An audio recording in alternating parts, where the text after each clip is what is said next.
అందుకే ఎస్వి కృష్ణారెడ్డి గారి సినిమాలు నేను ఎస్వి కృష్ణారెడ్డి గారు హైలైట్ అంట. ఇందులో కూడా ఈయన సతీష్ గారు ఆయన జీవితాంతం ఎస్వి కృష్ణారెడ్డి గారు రుణపడి ఉండాలి. నేను సినిమా చూడకుండా చెప్తున్నా. ఎందుకంటే ఇంత మంచి సత్ప్రవర్తన ఉన్న డైరెక్టర్తో మీరు సినిమా చేస్తున్నారు కాబట్టి సతీష్ గారు, ఇలాంటి మంచి డైరెక్టర్తో మీరు లైఫ్ లాంగ్ ట్రావెల్ అవ్వండి, మీకు మంచి జరుగుతుంది. ఎందుకంటే అంత గుడ్ కాంటాక్ట్ ఉన్న డైరెక్టర్ ఎస్వి కృష్ణారెడ్డి. ఆయనతో మీరు ట్రావెల్ చేస్తే మీకు చాలా మంచి పేరు వస్తుంది. మంచి సినిమా పరిశ్రమలో మంచి కుటుంబ సభ్యుడిగా మిగిలిపోతారు మీరు. అచ్చిరెడ్డి గారు అండ్ ప్రొడక్షన్ టీం గురించి కొంచెం చెప్పండి. అచ్చిరెడ్డి గారు కృష్ణారెడ్డి గారు అంటే వాళ్ళు సిబ్లర్స్, అంటే ఒకే పొట్టలోంచి పుట్టుకొస్తారు చూసారా, ట్విన్స్. పేరుకే అచ్చిరెడ్డి మన కృష్ణారెడ్డి, కానీ వాళ్ళిద్దరూ అచ్చిరెడ్డిని చూస్తే కృష్ణారెడ్డి గారిని చూసినట్టు ఉంటుంది, కృష్ణారెడ్డి గారిని చూస్తే అచ్చిరెడ్డిని చూసినట్టు ఉంటుంది. కానీ ఇద్దరిలో నాకు తెలిసి తేడా ఏంటంటే ఇద్దరూ బాగా నవ్వుతారు. కృష్ణారెడ్డి గారు బ్రహ్మాండంగా చాలా స్మైలింగ్ ఫేస్, అచ్చిరెడ్డి గారిది వెరీ స్మైలింగ్ ఫేస్. కానీ ఇద్దరు నవ్వుల్లో చాలా తేడా ఉంటుంది. కృష్ణారెడ్డి గారు ఏమైనా చెప్తే నిబంధనుకొని అది ఓల్ హార్టెడ్, అచ్చిరెడ్డి గారు ఓల్ హార్టెడ్ కాదు. అచ్చిరెడ్డి గారు ఏం చేస్తారంటే, ఇప్పుడు నేను తప్పు మాడానుకో, తప్పు మాట్లాడినా నవ్వుతూ ఉంటాడు అచ్చిరెడ్డి గారు. అంటే ఆయన పర్ఫెక్ట్ సినిమా మనిషి. అంటే అచ్చిరెడ్డి గారు లేకపోతే కృష్ణారెడ్డి గారు ఎప్పుడో దొడేసేవాడు. అంటే అచ్చిరెడ్డి గారి లాభకి ఎలా ఉంటుందంటే, మరి ఏం మాట్లాడినా, ఎలాగైతే బాతు కనుక బురదని వేరు నీళ్ళని ఎలా వేరు చేస్తావు, అచ్చిరెడ్డి గారు నవ్వుతూ నేను మాట్లాడినాడు చెడుని పక్కన పెట్టుకుంటాడు, మంచి మాత్రం తీసుకుంటాడు. నేను చెడు మాట్లాడినా అదే నవ్వుతాడు, మంచి మాట్లాడినా అదే నవ్వుతాడు. అంటే నన్ను నొప్పించడు, కానీ నా తప్పులు నాకు తెలియకుండా తెలియజెప్తాడు అచ్చిరెడ్డి. ఆయనలో గొప్పతనం అది. కృష్ణారెడ్డి గారు అది చేయలేడు, ఆ బలం లేదు కృష్ణారెడ్డి గారికి. కృష్ణారెడ్డి గారు సినిమా సినిమా సినిమా ఏమన్నా షూట్ చేయాలంటే అచ్చిరెడ్డి గారికి కావాల్సిందే.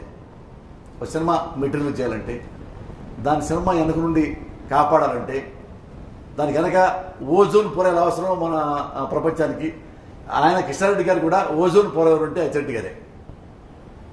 పోసాని కృష్ణమురళి గారు అంటే కాంట్రవర్సీ కేర్ ఆఫ్ అడ్రస్ అంటారు. కానీ గత కొంతకాలంగా మీ నుంచి ఏ రకమైన కాంట్రవర్సీలు కామెంట్స్ రాలేదు. అంటే మీరు ఇంటెన్షనల్గా ఏమైనా కాంట్రవర్సీ దూరంగా ఉండాలనుకుంటున్నారా? నేను ఇండస్ట్రీకి వచ్చి 28 సంవత్సరాలు, 24 ఏళ్ళుగా ఇండిపెండెంట్గా, అంతమంది అసిస్టెంట్గా పనిచేశాను. ఈ 24 సంవత్సరాల్లో నేను రైటర్గా, ప్రొడ్యూసర్గా, డైరెక్టర్గా, హీరోగా, విలన్గా, ఆర్టిస్ట్గా అన్నీ చేశాను. సేమ్ టైం పొలిటికల్ టచ్ నాకుంది, రాజకీయ ప్రవేశం ఉంది, సొసైటీ పరంగా కొన్ని రెస్పాన్సిబిలిటీ పర్సన్కి ఫీల్ అవుతాను. ఈ ట్రావెలింగ్లో ఎప్పుడూ నేను కాంట్రవర్సీగా బిహేవ్ చేయలేను, కాండక్ట్ లేకుండా బ్యాడ్గా బిహేవ్ చేయలేను, ప్రవర్తన బ్యాడ్గా నేను ఎప్పుడు బిహేవ్ చేయలేను. అంటే కాంట్రవర్సీ అంటే రకరకాలు ఉంటాయి. ఎట్ట కాంట్రవర్సీ అంటే, నేను పైకి రావడానికి, ఇప్పుడు నా పేరు పేపర్లో ఉండడానికి, ఎవరినో కొన్ని గిల్లి ఆ అమ్మాయి ఎలాంటిది, ఆ హీరో ఎలాంటాడు, ఆ డైరెక్టర్ ఎలాంటాడు అని మాట్లాడితే అది కాంట్రవర్సీ. ఇది అబద్ధం. నేను నా జోలికి ఎవరు వస్తేనే మాట్లాడతా, నా జోలికి రాకుండా నాకే నేను గిల్లి ఏ ఒక్కడిమైనా బ్యాడ్గా మాట్లాడాలా, కాంట్రవర్సీ చేయాల. చేస్తే ఇండస్ట్రీ మొత్తం పెద్దలు ఒక్కటి చెప్పండి, ఇన్నేళ్ల లైఫ్లో ఈ కాంట్రవర్సీ ఇది నీ వల్ల వచ్చింది మురళి ఒక్కటి చెప్తే ఇప్పటికి కూడా రిపెంట్ అయ్యి గుంజలు చేస్తా. అన్ని ఛానల్స్ ముందు నేను గుంజలు తీసుకొని తప్పు చేశాను సార్, ఇప్పుడు క్షమించండి, బట్ నేను ఎప్పుడు కాంట్రవర్సీ చేయను. అంటే కాంట్రవర్సీ అంటే ఎలా ఉంటుందంటే, నా పద్ధతిలో ఎలా మీరు అనుకుంటూ ఉంటారంటే అపార్థం అంటే, ఇప్పుడు నన్ను చాలామంది భయపడతారు. ఎందుకో నాకు తెలియదు, నేను ఎవడు కొట్టలా, ఎవడికి నేను వార్నింగ్ ఇవ్వలా, ఏ భూ కబ్జా చేయలా, ఏ అమ్మాయిని రేపు చేయలా, మర్డర్ చేయలా, మానభంగం చేయలా. రైట్, ప్రొడ్యూసర్ దగ్గర డబ్బులు తీసుకొని ఇప్పుడు ఎగ్గొట్టి సినిమా రాయకుండా పారిపోవాలి. ప్రొడ్యూసర్ రూమ్ బుక్ చేస్తే హోటల్లో రాయకుండా ఒక అమ్మాయిని పక్కలో పెట్టుకొని అమ్మాయితో పడుకుంటా, సీరియల్ తాగుతా, మందు తాగుతా, నేను ఎప్పుడు చేయను. రైట్, ఇంకా ప్రొడ్యూసర్ డబ్బులు తీసుకొని రాయకుండా నేను పారిపోవాలా, నేను రాయనయ్యా, నేను డబ్బులు తీసుకొని నేను పిక్కుంటే పిక్కు అని ఎప్పుడు అన్నా. డైరెక్టర్గా ఉన్నప్పుడు ఎంతైతే బడ్జెట్లో సినిమా తీయమంటావో అంతే బడ్జెట్ ముందు మాడుకుని అంతే బడ్జెట్లో తీశాం. బడ్జెట్ పెంచి ఏ ప్రొడ్యూసర్ని రిలీజ్ ముందు నేను నాశనం చేయలే.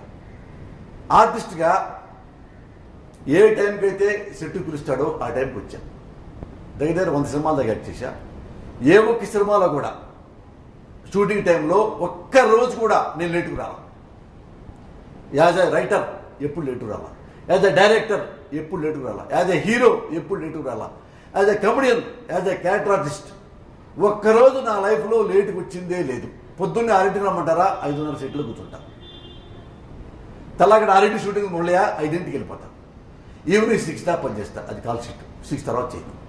కాంట్రవర్సీ లేదు. నైట్ షూటింగ్ అవ్వాలా 2 to 9 చేస్తా. అది కాంట్రవర్సీ కాదు, ఒక కాల్ షీట్. ఇంకా నైట్కి అవ్వాలా 7 to 2 చేస్తా. ఇలా చేసుకుంటూ వచ్చా. ఇది కాకుండా ప్రొడ్యూసర్ని ఎప్పుడు నేను మోసం చేయలా, ఎప్పుడు నేను ఏడిపించలా. నువ్వు పొద్దున్నే 7ంటికి వచ్చి నైట్ 12 దాకా చేయమంటే నేను చేయను. ఎందుకు చేయాలి? పగలు నేను వర్క్ చేసుకుంటా, నువ్వు డబ్బులు ఇస్తావు. ఆ డబ్బులు తీసుకుని నేను నా పిల్లలు ఎంజాయ్ చేయాలిగా. పగలు నీకే పని చేసి నైట్ నీకే పని చేసి ఆ డబ్బులు చేయాలి పెట్టుకోవాలి. నేను నాకు ఆరోగ్యం ఉంటుందిగా. నేను మిషన్ కాదుగా ఒక ఆయిల్ వేస్తే పని చేయడానికి. టైంకి వస్తాం కదా మేము కాంట్రవర్సీ. కరెక్ట్ పని చేస్తే కాంట్రవర్సీ. సినిమా ఇండస్ట్రీలో గుర్తుపెట్టుకోండి. కరెక్ట్గా ప్రొడ్యూసర్ చెప్పినట్టుగా, డైరెక్టర్ చెప్పినట్టుగా టైంకి వచ్చి టైంకి వెళ్ళిపోయి వర్క్ అయిపోయిన తర్వాత మా డబ్బులు మీరు తీసుకెళ్తా చూడు, అది కాంట్రవర్సీ. ఆ విషయంలో నువ్వు కాంట్రవర్సీ అంటే నెప్పుకుంటా. ఈ తప్ప నేనే లంగా పని చేయలే. నేను తాగను. ఎవరు రేరే తాగుతా. 2 ఏళ్ళకి ఒకసారి 3 ఏళ్ళకి ఒకసారి. ఎప్పుడన్నా 2 పెగ్గులు వేసానుకో నా డబ్బులతో తాగుతా. అది రేరెస్ట్. నేను తాగి ఇప్పుడు 3 ఏళ్ళు 4 ఏళ్ళు తాగడం అలవాట్లేదు పెద్దగా. ఎప్పుడైనా సరదా ఎవడన్నా క్లోజ్ ఫ్రెండ్ వస్తే వాడ బాబు పెగ్గు తాగరా అంటే ఇంకా నేను సెట్లో ఏ అమ్మాయి నేను బలవంతం చేయలే, ఏ అమ్మాయి రేపు చేయలే. నాతో పడుకుంటే నీకు వేషం ఇస్తా అని అమ్మాయి తల్లా నేను. మరి ఏం కాంట్రవర్సీ? నేను భూకబ్జా చేయలే. నేను సంపాదించిన ప్రతి పైసా 28 ఏళ్ళుగా నేను పడ్డ కష్టానికి ప్రతిఫలం ఇది. నేను సంపాదించిన డబ్బుల్లో ఒక్క రూపాయి కూడా మోసంతో ఉంటే ఇప్పుడు సంపాదించి మొత్తం సినిమా పరిశ్రమలకి రాసిచ్చేస్తా. నేను నా భార్య పిల్లలు హాయిగా మా విలేజ్కి వెళ్ళిపోతాం. కట్టుపట్లే ఉంచుకుంటాం మీరు ప్రూవ్ చేయగలిగితే. ఈ కాంట్రవర్సీ ఏముంది? నేను ఎందుకంటే డబ్బులు కరెక్ట్గా అడుగుతాను. అది చాలామంది నచ్చదు. సార్ 6 దాకా మీరు షూటింగ్ చేశారు, నా డబ్బులు నాకు ఇచ్చేయండి. తర్వాత ఇస్తామయ్యా. తర్వాత ఎందుకు సార్? ఇవాళ మీరు షూటింగ్ చెప్పుకున్న తర్వాత ఇవ్వటం ఏంటి? నేను నా జీవితంలో ఒక రోజు మీకు కేటాయించే కదా, మీ డబ్బులు నాకు కేటాయించండి.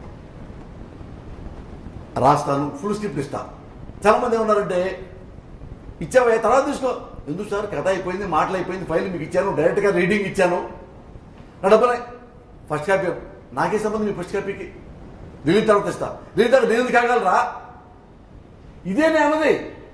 దానికి ఏమిటంటే అంతకుముందు రైటర్లు ఏంటంటే సార్ ఫైల్ డైరెక్ట్ గారికి వినిపించాను, రీడింగు ఫైల్ ఇచ్చాను, అది అమౌంట్ ఇస్తే 1 వీక్ ఆగి తీసుకోవయా. నమస్కారం సార్, 1 వీకే సార్, 1 వీక్ ఆగి రమ్మన్నారు. నెక్స్ట్ మంత్ రావయ్యా అడగడుకున్నాను. అలాగే సార్, నెక్స్ట్ మంత్ మళ్ళీ వస్తాడు సార్. నెక్స్ట్ మంత్ రమ్మన్నారు, నెక్స్ట్ మంత్ వచ్చాను. అమౌంట్ ఏమయ్యా బిజినెస్ హడావుడుకుందా, టెన్షన్లో ఉన్నాడు, లోపల ప్రొడ్యూసర్ బిజీగా ఉన్నాడు. ప్రొడ్యూసర్ బయటకు కనపడ్డాడు, మేనేజర్ రిలీజ్ ముందు రమ్మన్నారు, ఫస్ట్ కాపీ రమ్మన్నారా. అలాగే సార్, సార్ ఫస్ట్ కాపీ రమ్మన్నారు. ఏమయ్యా రిలీజ్ తర్వాత రా సార్, రిలీజ్ తర్వాత రమ్మన్నారు, రిలీజ్ తర్వాత వచ్చాను. ఏమయ్యా ట్యాక్సీ సినిమా సరిగా వెళ్ళలేదంటయా, ఏం దొబ్బుతారు కొత్తగా మీరు వచ్చే ఇస్తాం కదా, పారిపోతాం మేము. అలాగే సార్, మీరు తెచ్చినప్పుడు వస్తాం సార్. ఇది ఇలాంటి రైటర్స్ నేను చూశాను. నేను అలాంటి రైటర్ని కాదు. నీకేం కావాలో చెప్పు, నేను రాస్తా. నేను నచ్చేలా రాస్తా. నా డబ్బులు ఎందుకు ఇవ్వరు టైంకి? నీ ఇటుతో నాకే సంబంధం, నీ ఫ్లాప్తో నాకే సంబంధం. సరే నీ ఇటు అయింది, నా ఇంటూ 10 లక్షలు అవసరమైంది, నీవు డబ్బులు ఇస్తావు, ఎక్స్ట్రా నాకు ఇస్తావు, ఎక్కువైతే నాకు ఇవ్వగా. మరి నీ హిట్ ఫ్లాప్తో నాకేంటి సంబంధం? ఇది అడిగాను నువ్వు కాంట్రవర్సీ. వాసాల కృష్ణమూర్తి రౌడీ అడిగిపాడు మొహం మీద అంత దమ్మోడికి. వాడు అంతకుముందు ఎట్టున్నాడు పరుశు బస్సు ఇలా ఉండేవాడు కట్టుకొని. అందుకనే పరుశు బస్సు బాగా కుడిపారు చాలా సంవత్సరాలు. పరుశు బస్సుని వాళ్ళ కష్టానికి 500 కోట్లు సంపాదించారు పరుశు బస్సు న్యాయంగా అయితే. ఎంతమంది డబ్బులు ఎక్కువ అదొచ్చు పరుశు బస్సుకి. నేను ఎక్కువచ్చుకోను. నేను ఎందుకు వచ్చాను ఆ సినిమా ఇండస్ట్రీకి? బతకడానికి వచ్చాను. నా పెళ్ళ బిళ్ళ బతికించుకోవాలి, నిజాయితీకి పనిచేస్తా, నిజాయితీకి డబ్బులు తీసుకుంటా. ఈ రెండే నాకు తెలుసు శేషు. నేను ఎప్పుడు నిజాయితీగా పనిచేస్తా. సినిమా పరిశ్రమ మీద సాక్షిగా, సినిమా పరిశ్రమ కళామ తల్లి మీద సాక్షిగా నేను నిజాయితీగా పనిచేసి టైంకి వెళ్ళి టైంకి వచ్చి వాళ్ళు చెప్పినట్టుగా నటించి వాళ్ళు చెప్పినట్టుగా నా రాసి కరెక్ట్గా నా టైంకి నేను డబ్బులు తీసుకుని ఇంటికి వెళ్ళి నా పెళ్ళాంబిళ్ళ బతికించుకోవాలి అనేదే నా అభిప్రాయం. నేను సినిమా తీసా, డబ్బులు సినిమా అట్టర్ ఫ్లాప్ అయింది, డబ్బులు పోయింది, నా ఫ్లాట్ అమ్మి విత్ వడ్డీ డబ్బులు కట్టా, అకౌంట్ పారిపోలా. చూసుకోండి ఇండస్ట్రీ ఎంతమంది ఉన్నారు ఫైనాన్స్తో గొడవలు పడేవాళ్ళు, రిజుము తనుకునేవాళ్ళు.